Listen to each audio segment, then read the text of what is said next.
Investiment ta' 24 miljun euro mill-kumpanija Taljana Rimorkjatori Riuniti bil-kisba ta' 3 laneġ tal-irmong ġodda li se jiżdiedu mal-flotta tal-kumpanija Tug Malta imwaqfa mill-gvern fi snin 80.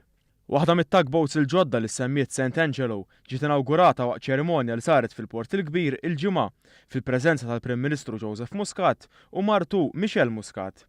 It-tliet tugboats li nġibu minn Ġenova fl-Italja huma magħmra bl-aħħar teknoloġija għax-xogħol tal-irmunkar u t-tabbija tal-opri tal-baħar. Permezz ta' dawn il-laneġġ, Tug Malta se tkun f'qagħda li tipprovdi servizzi għal vapuri akbar li jitlu fil-portijiet Maltin. Aktar importanti minn hekk, din il-flotta ġdida se tkun kapaċi tipprovdi servizz lit-tanker tal-LNG sorġut fil-port ta' Marsaxlokk għal aktar sigurtà u servizz ta' emerġenza. Dan peress li huma magħmra b'tamir sofistikat għat-tifi tan-nar. Il-Prim Ministru Joseph Muscat tkellem dwar is-suċċess li għamlet Tug Malta tul is-snin sa mit-twaqqif tagħha fi snin 80.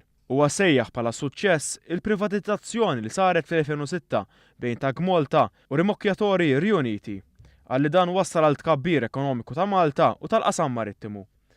Dr. Muscat qal li s-suċċess ta' din is-sħubija huwa eżempju mill-aqwa bejn is-settur pubbliku u dak privat.